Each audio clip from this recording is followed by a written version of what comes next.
window sealing and this more traditional applications, where else in the car do you see EPDM could be used? Well, it's in the dashboard, right? Because of the TPU, TPV quality that it has, and other parts of the car in terms of luxury cars, right? Because it's got the soft touch. You can do a lot of things with it. So you'll see some growth in that market, but it's going to grow primarily with GDP, right? So if the GDP in the U.S. is going like 3%, historically 2%. It'll grow 2% in the U.S. But China will be more like 5 to 7%. So EPDM tends to grow very in line with GDP. That's what you're saying. Yeah, exactly. Exactly. Okay, awesome. And you said that it's going to replace part of the materials in the car. Do you see any other materials that could replace EPDM, so the other way around, like any threats for EPDM? It's so versatile, right? So the limitation of EPDM is the price, right? It's more expensive than other types of rubber, so the cost will keep it from replacing other.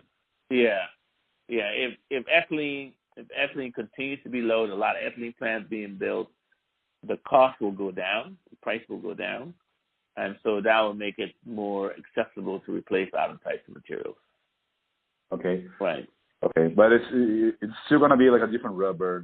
You don't see any other type of materials replacing the role of rubber in the car industry. No, I don't. The car is going to become lighter and lighter, rubber and plastic. So rubber's going to actually increase right now.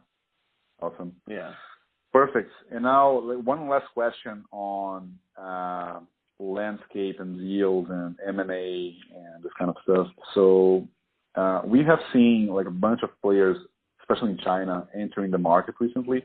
Do you see space for consolidation? And if so, like who is more likely to be selling assets and who would be more likely to be buying assets? I know Lion, for example, has been with a fund, right, for a while. Yeah, I know. We tried to sell that business in 2011 and to put it on market twice when I was there and then recently. And the problem with EPDM business is that it at times is very profitable and everybody expects these high multiples for it, and then at times it's not as profitable because market changes or whatever, and everybody wants to average that out. And you average it out, you don't get much money for it, so everybody just want to keep it. I think what you're going to find is that the people that own the technology, like the Exxon and the Dows of the world, Versailles and Lion, they will just build new plants. I don't see Lion might eventually sell their plant to someone, but beyond that, the people who are building the plants, it's part of their portfolio, it's part of their integration, and it's tough to sell it. Lanco, there's been a move recently with Lanco because all of a sudden rubber is not core to them anymore. But everybody else is part of the integration. So it's tough to just carve it out and sell it.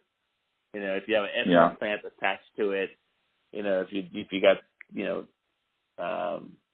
TPVs and TPEs downstream of it, it's difficult to just carve it out and sell it. It's part of your infrastructure. So I don't really see a lot of consolidation happening. Okay.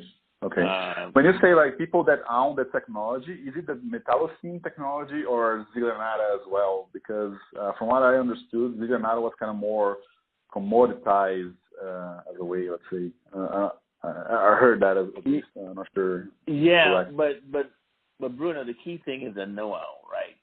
So you have the actual technology itself that could be maybe patented or whatever, and of course Ziggler-Natta has been around for a long time. But it's the know-how how to make the product is what keeps people from doing it, right? Because there's different grades, there's different uses for it, and that you can't just learn. You just can't get a schematic and get that, right? It's